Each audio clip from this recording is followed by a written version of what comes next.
Not that it doesn't really matter. This specific game doesn't really matter that much. Sophie Cunningham got herself hurt. But obviously, it kind of just sums up everything. Like, we weren't going to win this game if Sophie Cunningham was healthy. This isn't like, oh, we lost because of a Sophie Cunningham injury. We were down 17 points when she got injured. This happens. So Bria Hartley is driving in. Sophie Cunningham, or Kelsey Mitchell comes down. Sophie Cunningham overhelps.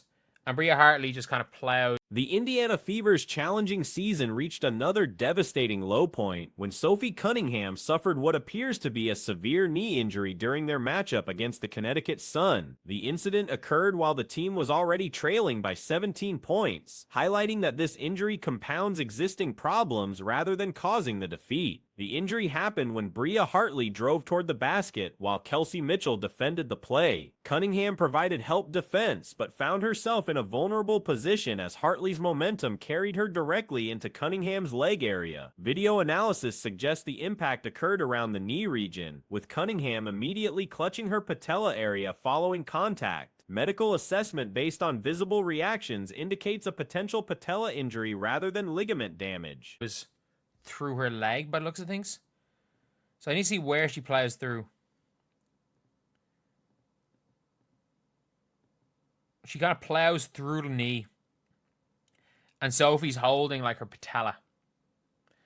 She's holding her patella. It does look like it's a patella. It's a patella injury. Normally people will hold higher in their knee if it's a knee ligament injury.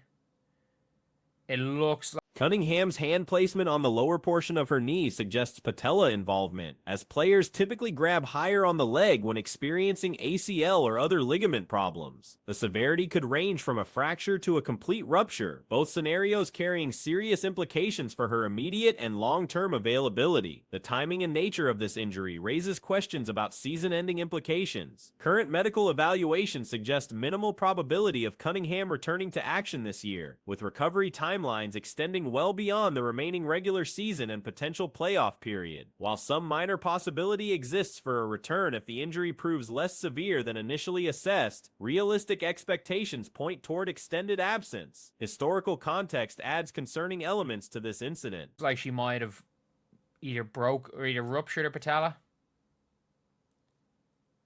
It's a hit to the leg. Doesn't look like there's much in terms of like in terms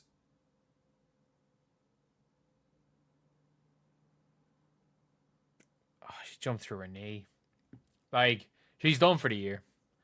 There's like I'd say there's a near 0% chance that Sophie Cunningham plays this year. Hartley has established a reputation for aggressive play throughout her career, including multiple ejections and previous controversial incidents involving other players. The Connecticut Sun organization has faced criticism for similar plays in previous contests, creating speculation about intentional versus accidental contact. Analysis of the play suggests accidental contact most likely occurred, despite legitimate concerns about the involved parties. Hartley's driving momentum and Cunningham's defensive positioning created an unfortunate collision that resulted in serious injury. However, the pattern of similar incidents involving Connecticut players against Indiana cannot be completely dismissed when evaluating the circumstances. 0% chance that Sophie Cunningham plays this year.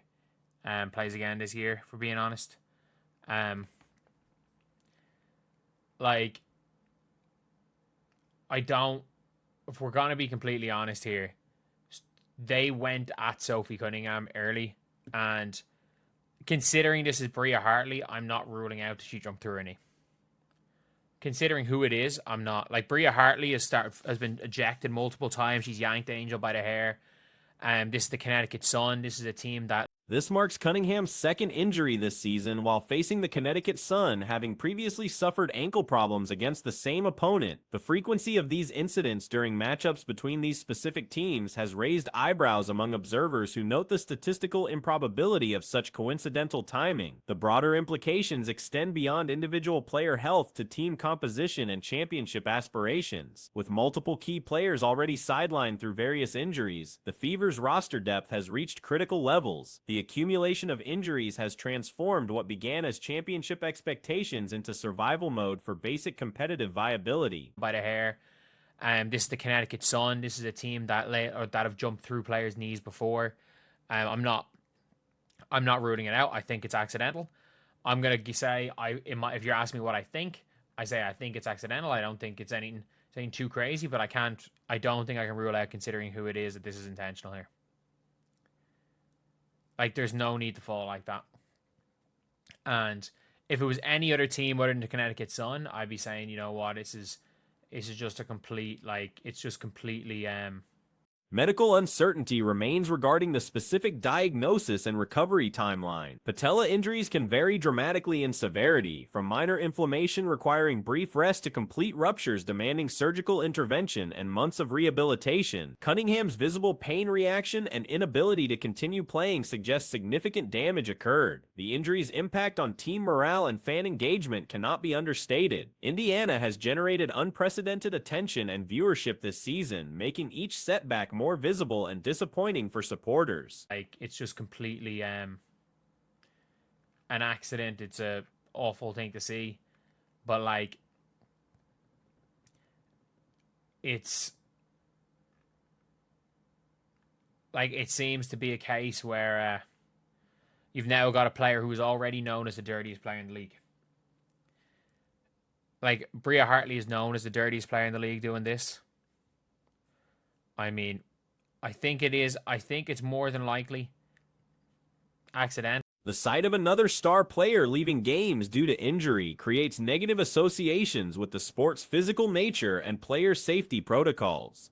Officiating quality has come under scrutiny throughout the season, with critics arguing that inconsistent foul calling and game management contribute to escalating tensions that lead to dangerous plays. While this specific incident may not directly result from officiating failures, the overall environment of physical play without appropriate consequences has created conditions where injuries become more likely. Team medical staff face increasingly difficult decisions about player availability and injury management. The compressed timeline of professional sports seasons creates pressure to return players quickly, but the accumulation of injuries suggests more conservative approaches may be necessary to preserve long-term player health and team competitiveness. Accidental, but Sophie's done for the year.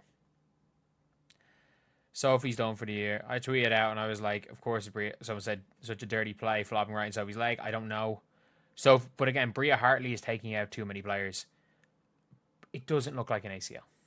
It doesn't. It does not look like an ACL. There's a possibility that she plays again. Do I think there's a high possibility that Sophie Cunningham plays again? No. But I think we have. Connecticut's aggressive defensive approach has proven effective from a competitive standpoint, but continues generating controversy through physical play that borders on excessive. Their defensive philosophy emphasizes disruption and intimidation, tactics that produce results, but also increase injury risks for opponents. The psychological impact on remaining healthy players cannot be ignored. Watching teammates suffer serious injuries affects team chemistry and individual performance, as players may subconsciously protect themselves rather than playing with full intensity. This protective instinct could further compromise an already struggling team's competitive effectiveness. But I think we have to consider the fact that there is a possibility that Sophie Cunningham plays. A very low possibility, but a possibility nonetheless that she plays again this season. But it's not ideal. This is not ideal. Like, and I think at this stage, look, I think the Indiana Fever, if you're Caitlin Clark, don't come back. If you're Caitlin Clark, do not come back this season. Recovery expectations must account for both physical healing and psychological readiness to return to full contact competition. Even if medical clearance occurs sooner than expected, players often require additional time to regain confidence in their body's ability to withstand physical demands of professional basketball. Available this summer. She was available this summer. You could have got her. She shoots the 3-ball. Angsler shoots the 3-ball. She's tough as nails. She is Chloe Bibby, but a dog. And you just said nah. She was available at the trade deadline. And you said nah. You said nah. Like, you could have gotten her. Teams could have gotten her. They were looking to get off players. And Emily Angsler was a player that you had. Alana Smith, obviously, is another player. The current situation demonstrates how quickly championship aspirations can dissolve when key personnel become unavailable. Fan expectations and media attention compound the pressure surrounding each injury and recovery timeline. The heightened scrutiny makes every medical decision subject to public debate and criticism, adding complexity to already difficult situations involving player health and competitive priorities. The incident serves as a reminder that individual moments can dramatically alter season trajectories and career paths. Professional sports' unpredictable nature means that single plays can have lasting consequences far beyond their immediate impact on game outcomes. Alana Smith, obviously, is another player you had. You could have got Alicia Clark.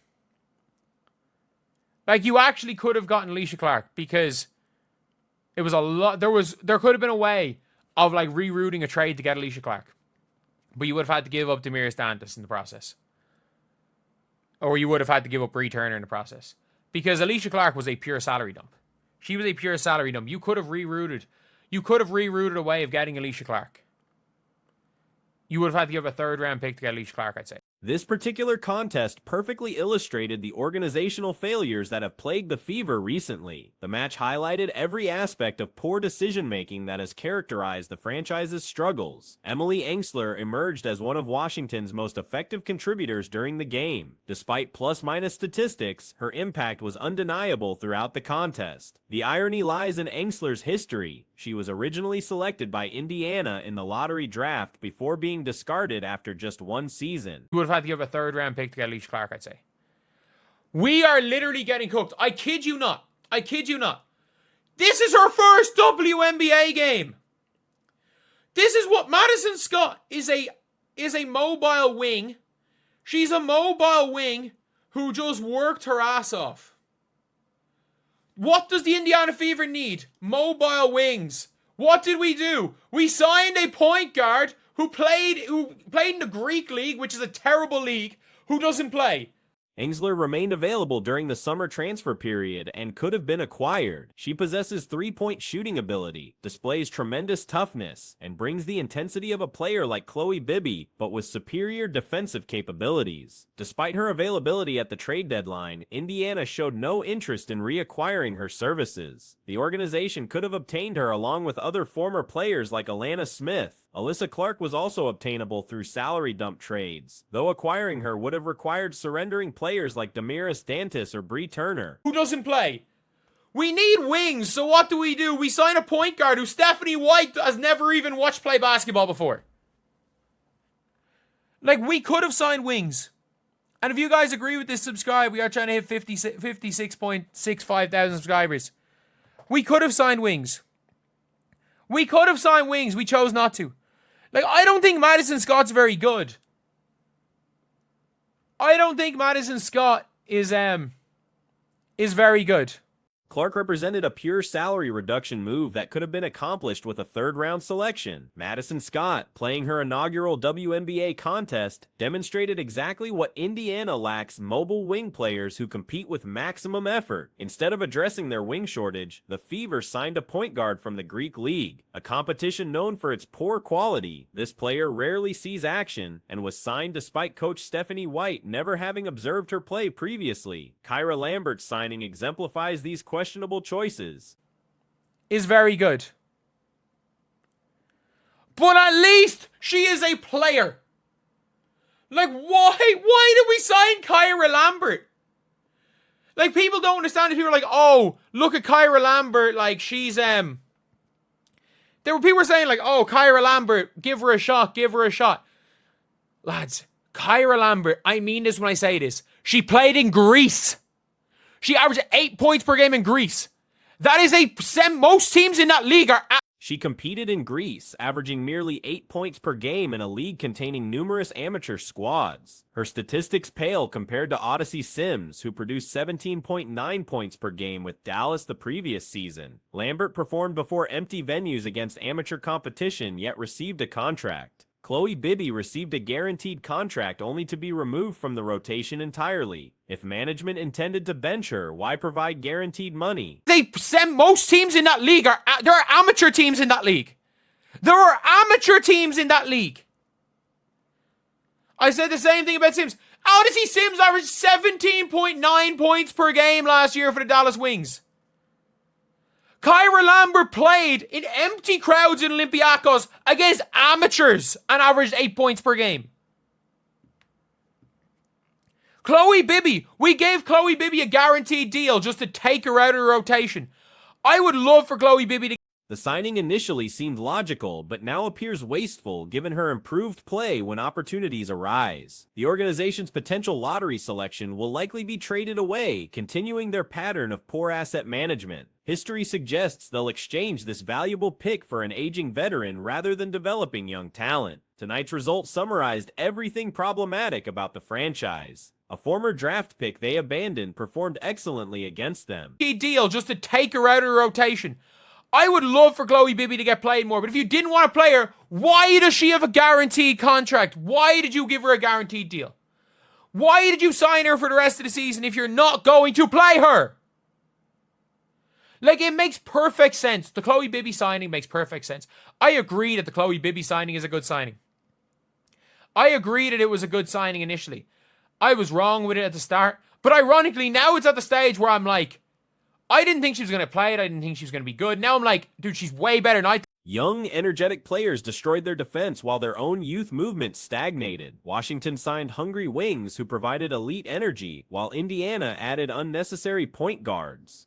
Lambert's preparation for joining the Fever consisted of watching WNBA games and declaring it the best league in the world. Hardly intensive preparation for professional basketball. Meanwhile, Michaela Timmons performed adequately given her circumstances. Lexi Hull played 35 minutes primarily because no other wing options exist on the roster. Be good. Now I'm like, dude, she's way better than I thought she was going to be.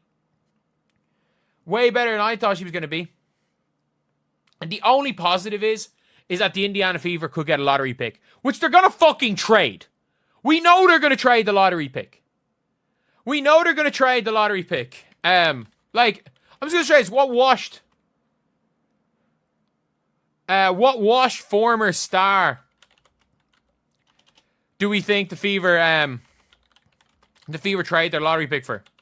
This shortage stems directly from wasting roster spots on players like Lambert, who will contribute 0 minutes before being released. 7-day contracts were squandered when legitimate wing players remained available and eager for opportunities. The team didn't require another point guard when Sims and Kelsey Mitchell already fill similar roles. Signing someone from Greece, not France, Turkey, Spain, or Italy, but Greece specifically, made no strategic sense. Jessica Breland averaged impressive numbers in that same league, highlighting its inferior competition level.